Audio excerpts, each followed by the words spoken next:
morning. Thank you so much for so many of you joining us today. My name's Katie Ratcliffe and I'm a lead professional within the social care policy team. And I'm joined by my colleague Paul Dinverno, who is HMI Specialist Advisor for Child Protection. Good morning. So here is our agenda for today's webinar. So we will start with an overview of the national picture in relation to RFCs, share the current policy position, give details on the responses we have had from our recent provider survey, share some early SCCIF proposals, talk about next steps, and then finish with some questions. Thanks to those of you who have pre-submitted questions. We have woven a lot of what you wanted to know into the presentation, and we'll pick up the others at the end. And I shall now hand over to Paul to discuss the national picture. As you can see, there's been a really significant increase in RFCs from 43 in 2018 to 107 as at September 2025. And I think that's a really useful representation of where those residential family centres are. Also, there's been a rising number of applications to register. Nearly a quarter of providers, 24 of them, have registered since April 2024. So we've got a very much a changing picture in relation to RFCs. And as you can see, there's an uneven distribution across areas. London and the Northwest have many, others hardly any. And clearly from that picture, you can see that the London and Northwest regions dominate RSC registrations, accounting for half of RFCs overall. I mean, that's 53 providers. That's just another representation of the breakdown, where you can see in each of the areas existing registrations and new registrations. As we were saying before, only a quarter of providers, 24, registered since April 2024.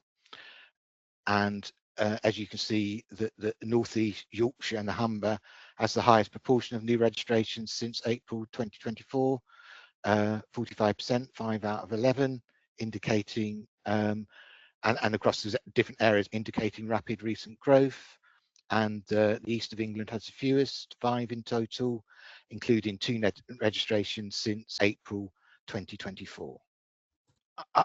Again, I think this is a really helpful table that gives the breakdown of residential family centres by number of registered places.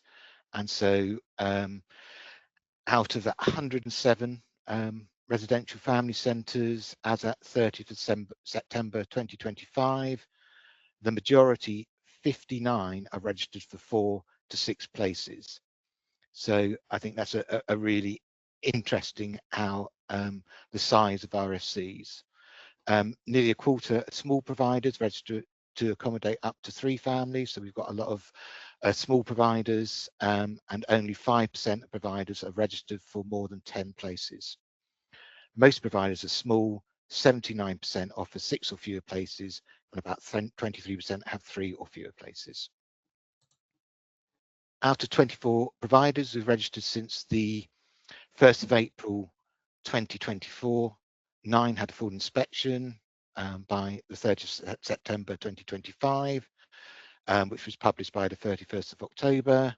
4 of these 9 inspections, 44%, resulted in a less than good judgment. And that's in comparison to the overall grade profile that shows that RSC providers who've had an inspection, 85% were rated good or outstanding at the most recent inspection. Nearly half of newly registered providers since April 2024 inspected so far were judged less than good at their first inspection. So again, just helping with an overview of the national picture. So that's a national picture, and we want to talk about some of the policy positions that we've been considering, and obviously that we've been talking to you about in relation to the survey and in relation to the webinar today. So as outlined in the blog, we're concerned about these particular areas of practice: RSCs accommodating parents who are under 18 years of age, pre-birth assessments being undertaken in RFCs, which is outside of the role of an RFC, and placement of expected parents in residential family centres. As you've seen from our blog, our greatest concern is about parents who are children being placed in an RFC. We know that an RFC may, in exceptional circumstances, and we'll come to talk about that later on, offer services to families in which the parents are aged under 18. However, children who are parents have unique needs because they are still children themselves. They need care and support rather than simply a place to stay while their capability to be a parent is being assessed. We believe in most circumstances an RSC is not the right place for a young and vulnerable parent because of the arching role of an RSC is not to provide care for children. We want to see what local authorities and RSCs are doing to take into account of the individual needs and vulnerabilities of children who are parents so they can care for and protect them as well as their children. And I just want to add something to this as well in terms of our regulation of RFCs. The current regulations and national minimum standards that underpin Ofsted's regulatory inspection work, in our view, are out of date and need urgent revision. As they currently are, this does limit our ability to regulate services well.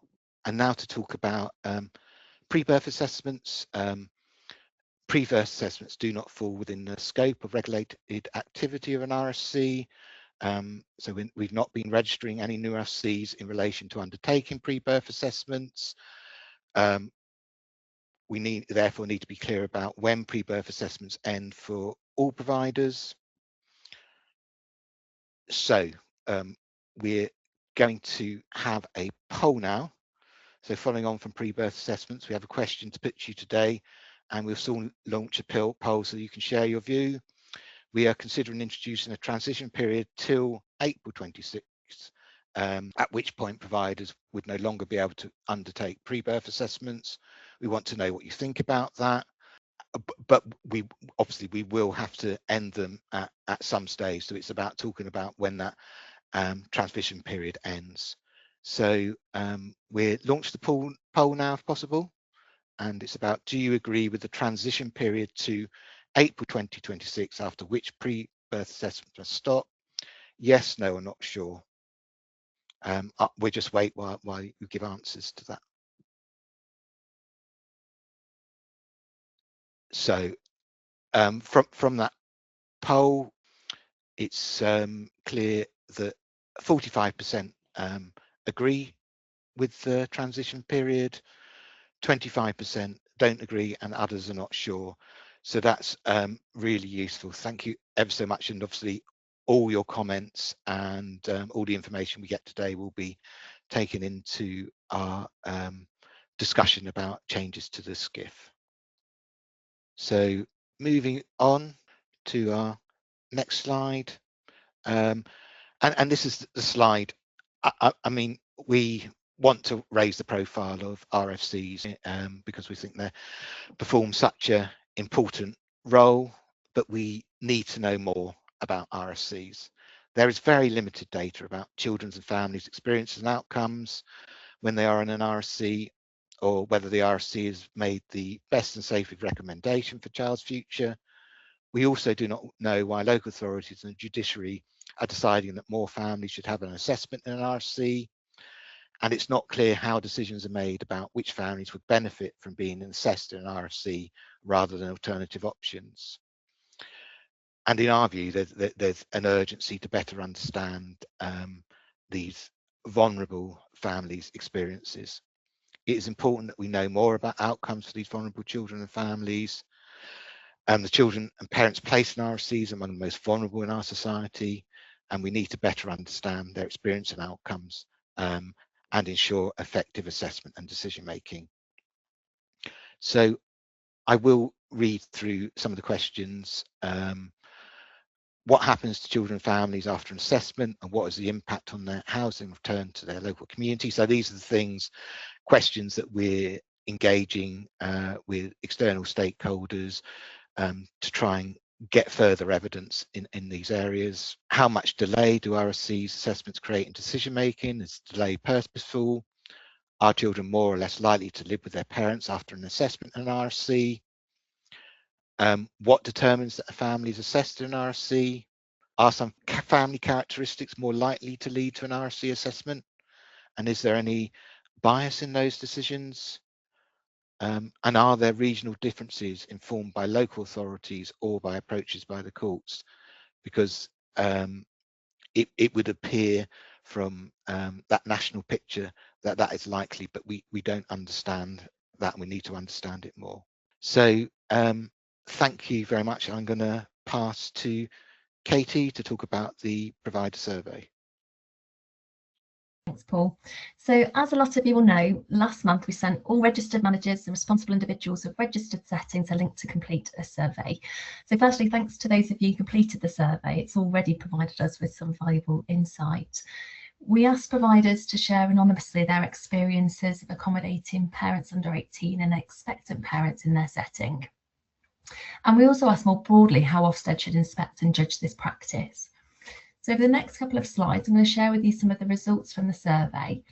There is more in-depth analysis ongoing. However, we can share a flavour of the quality of responses with you today. During the next few slides, we'll also be inviting you to share your thoughts and comments on these matters in the chat bar. So here we have an overview of the number of responses in relation to the number of registered providers in each area. So the quick stats are 118 RFC providers were invited to take part. And as I said, that was made up of registered managers and responsible individuals, and 25 completed the survey, so 21% response rate. The highest number of responses came from providers in the Northwest, with 7 responses representing 23% of providers in that region. Response rates varied by region. Half of providers in the Southwest responded, while only 2 out of 32 providers in London participated, which is a 6% response rate. We specifically asked about young parents, those under 16 and those 16 and 17. We were interested to know about providers' experience of accommodating young parents. So 72% of those completing the survey indicated that they had accommodated young parents under the age of 18. The majority, so 17 of those, said that they had accommodated young parents aged 16 and 17. 5 providers said they had accommodated young people under the age of 16. So we then gave people the opportunity to write freely about their experiences and what makes up the exceptional circumstances that would lead them to accommodating under 16s and under 18s. In the free text responses, the top cited reasons for accommodating 16 and 17-year-olds were as follows, and this is in order of most cited first. So lack of alternatives such as parent and baby foster placements, children who would be turning 18 during their assessment period, the level of risk and need for CCTV or waking night staff that would be difficult to replicate elsewhere, a child who otherwise lives in a children's home but can't remain there, the child's preference, and a direction from court. A small number also mentioned an immediate crisis such as homelessness, fleeing domestic abuse, and no family support. Almost half of the respondents stated that they do not think it's appropriate for under 16s to be placed in an RFC, adding that a parent and a child foster placement is more suitable. Others added that this would only be in very rare, exceptional circumstances and as a last resort, with some overlap to the reasons cited for the 16 and 17-year-old group, such as risk levels, needing 24/7 staffing and court-directed. There were further comments made about the complexities of placing such young teens in an RFC, such as education, matching with other residents, and transitions out of the RFC and aftercare planning being a challenge. We also asked how we as the regulator should evaluate these instances when we are inspecting RFCs. The top responses include risk assessing both pre-admission and throughout their stay, such as how well and quickly a safeguarding instance responded to, how well RFC responds to the parent as a child in their own right, their care plans, having access to education, health and advocacy, and has there been adaptations to the assessment which recognises them as a child who is a parent. Many responses also noted specific training for staff working with teenage parents, noting their specific needs. So we're really mindful that the survey captured 25 respondents, and we're still interested in gathering more views. So one of the key questions we asked in the survey was, to what extent do you agree when a parent under 18 is placed in a residential family centre, their own care and support needs must be fully considered, and that this should only occur in clearly justified exceptional circumstances? We then listed examples of some exceptional circumstances and asked how far providers agreed or disagreed with each of them.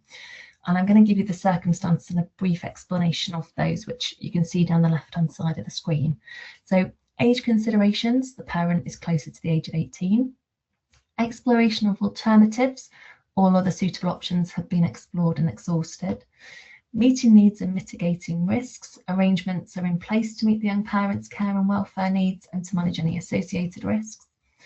Partnerships with the child's home, so the RFC can work effectively with a young parent's usual placement. Best interests, so the placement is demonstrably in the young parent's best interests and supported by evidence-based decision making. And knowledge and skills, staff have the knowledge, experience and skills to understand and meet the needs of young parents. So again, thank you to those of you who completed the survey. I'm going to take you through some of the results now, but we'd still very much like to hear from you. So firstly, all 25 respondents answered this question. Overall agreement was strong across all 6 circumstances, with the vast majority of providers selecting agree or strongly agree. Best interest, knowledge and skills and meeting needs had the highest level of strong agreement. Providers felt less strongly about partnership with the child's home, where responses were mainly agree. Exploration of alternatives showed the most mixed views. And as you can see, there was very little disagreement across all exceptional circumstances. A small number of respondents shared that they felt the safeguarding needs of the baby needs to be fully considered alongside the needs of the parent. And another small minority felt that an RFC placement is not to be a solution to a housing matter, both of which are really important to highlight. We then asked if there was anything missing from this list. While most respondents said they did not think so, there were a small number of important suggestions, such as capturing the child's voice, both parent and baby, and also a suggestion that there could be a specific registration category for accommodating young parents. This was in recognition that there's a need for young parents, which is not always best met elsewhere, but equally may only apply to a small number of RFCs. Thank you. So all 25 respondents answered this question about whether they've ever accommodated expectant parents, and you can see the results on the slide. Again, we asked for thoughts and experiences of this. The most frequently cited reason given was risk of homelessness. Another frequent reason was for the opportunity to teach essential baby care skills in the pre-birth phase. And this was noted in relation to young parents and those with a learning need who may benefit most from this practice. Some respondents mentioned safeguarding risk to the unborn baby, while others mentioned pre-birth assessments completed during this period. Examples were also given of expectant parents that were already in assessment for an older child.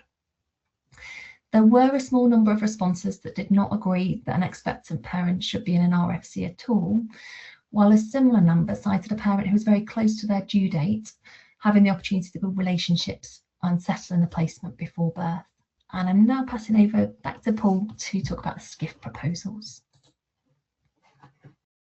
So we're going to talk about the SCCIF proposals now in relation to where our current thinking currently is. Obviously, that is still being influenced by the feedback from the survey and any feedback today, but we just wanted to say where our current thinking is. So where a provider has accommodated a parent under 18, they should be able to demonstrate that the circumstances are exceptional and clearly evident. So we've just talked about that. The placement is necessary in the best interest of both the parent and the child, and appropriate safeguarding arrangements are in place to meet the needs of the parent who is a child. So what we've said in our blog and what we've said so far and what we've consulted on is that in exceptional circumstances, RFCs may be determined by to be in the best place for a parent child, a parent who's a child. In these instances, so in these instances, so the centre is not identified as a place to live, but there is a plan that includes home for the family to return to once the assessment is complete. Parents under the age of 18 are admitted to the centre only in exceptional circumstances in line with the centre's statement of purpose. Planning for any admission identifies how the needs of the parent who's a child will also be met. If children or parents are admitted to the centre, leaders and managers liaise effectively with the placing authority to ensure the child receives the care and protection they require to enable a fair and balanced assessment to take place. How well parents who are children themselves have their needs as children identified and met. Parents who are children have an assessment plan that sets out how they will be protected and cared for by staff. The plan identifies any impact this may have on the centre's ability to provide a fair and balanced assessment of parenting capacity. Staff understand and can support the additional needs and vulnerabilities of parents who are children. And this came through in our survey as well, that staff have the necessary skills and training to protect and care for them as children. So it is lawful for a provider to accommodate an expectant parent as a residential family centre prior to the birth of their child. However, there are important limitations on the type of activity that may take place during this period. So firstly, just to say, where a parent is nearing their due date and would otherwise be without suitable accommodation, we'll take a proportionate approach when considering this practice in the centre. Because an RFC is defined as a setting in which a parent is accommodated with their child, providing accommodation to expectant parents sits within a grey area. In practical terms, this places the RFC in a role more akin to a hostel. Providers must therefore give careful consideration to issues such as surveillance, any recordings that may be made, and the nature of notes or observations recorded during this time. Providers should also reflect on the implications of any concerning behaviour that may occur while the parent is accommodated, but before the child is born. For example, alcohol or drug use. So while such information would seem relevant to a future parenting assessment, recording and using it in the context would constitute regulated activity. Similarly, providers should consider the implications if a baby is sadly stillborn or requires an extended stay in a neonatal intensive care. In these circumstances, it's really important to be clear about the status of the placement and the support available to the parent. So what can providers do before the baby's born? At this stage, your role is to offer support in the same way you would if the parent were living in the community rather than in the centre. This may include helping them become familiar with the local area, meeting staff, and preparing themselves practically and emotionally for the birth. It's important to emphasise that any preparation for a potential placement after the birth must remain at a high level and cannot cross into assessment activity. Providers must be absolutely clear with parents about the purpose and limits of the role during this period. Support can be offered, but no form of assessment can begin until the child is born and formally placed. Maintaining this distinction protects both the parent and the integrity of the assessment process. Thank you. So in terms of next steps, we're going to continue to evaluate the responses and feedback we have received from the provider survey. We'll use this and what we have gathered here today to inform our amendments to the SCCIF. And obviously, talking earlier, we'll continue to seek to work with the DfE and other stakeholders in this area. For example, we will continue to request that the regs and standards are amended urgently, and we continue to discuss with stakeholders about how we can get more evidence or research into some of the questions that we raised earlier. But please see below actually in terms of if you have any further comments that you want to share with us, that you reflect on after the webinar, please see the email address below, and myself and Katie will pick up all those responses and consider them along with the other responses we've had in terms of the SCCIF amendments. So if we move on to some of the questions, obviously we might not get round to all the questions, but we're trying to communicate those at a later stage. So I think we'll come back onto camera for this.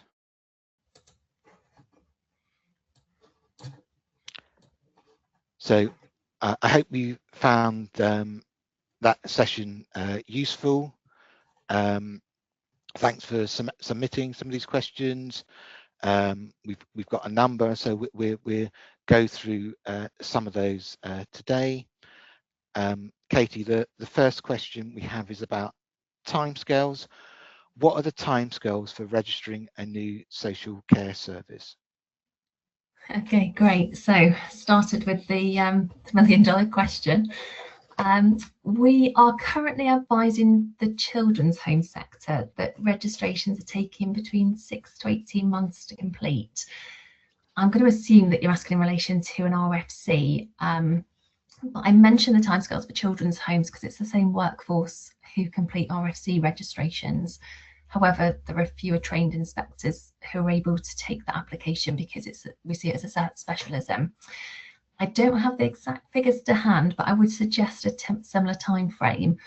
Although please do be assured we are working through applications as quickly as possible with those. Is there anything you want to add, Paul? Yeah, thanks, Katie. I want to really reiterate your assurance that we're working through the applications as quickly as possible. So moving on to the next question, which is around exceptional circumstances. Quite a few people asked for clarification about what the exceptional circumstances are for parents who are under the age of 18 being assessed within an RFC. Are you able to do that? So hopefully we provided some clarity around that today. That's a bit of a difficult question to answer at the moment because we're still analysing the results of the recent survey and adding comments that we've gathered today to that data. But as I think we've already mentioned, once we've received all the information, we'll be making changes to the SCCIF 2026. And our aim is to make that more explicit and provide clarity for both providers and inspectors, I'd say. Thank you. The next question is around the rationale of why a change in premises requires a full registration. Are you able to explain that? Yes, I know the answer to that one. So that's because part of the registration process considers the suitability of the premises itself. So moving to a new premises requires us to review the suitability of the new address specifically as an RFC within a new registration. Thanks, Katie. That's really clear.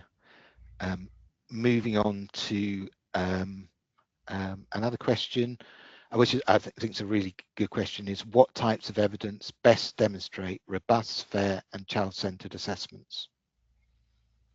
Well, that's a great question. That's probably too big for us to do justice here, actually. But we do have plans to disseminate themes regarding RFCs. So examples of best practice, the ingredients for that in the near future. Most likely we'll use the National Consultative Forum as a space for this in the first instance, but absolutely agree that is something we see as really valuable and important thing to do.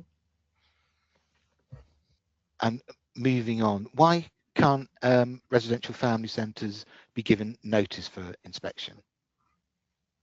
Okay, thanks. So this is very similar reasons as with all our other unannounced inspections. The intention is always to minimise the burden on providers, so people don't spend time overly preparing for our revival, taken away from practice. Do you have anything you want to add to that? Yeah, I mean, I think it's important to reiterate your point about minimising the burden on providers, to allow providers to continue focusing their time on the really important work in delivering services for families. We do want to acknowledge the really important role and work RFCs and you undertake And that is why we want to raise the profile of the important work of residential family centres. Yeah, absolutely. So I think that draws us to a close and just leaves me time to say thank you. And just to reiterate Paul's point, really, thank you firstly for everything you continue to do for families, and also for taking the time out of your busy day to join us. We hope you found the webinar useful. We certainly have. We've captured a lot of comments and the results of the polls, which will also go into further inform amendments to the SCCIF later this year. So many thanks and goodbye. Thank you. Bye.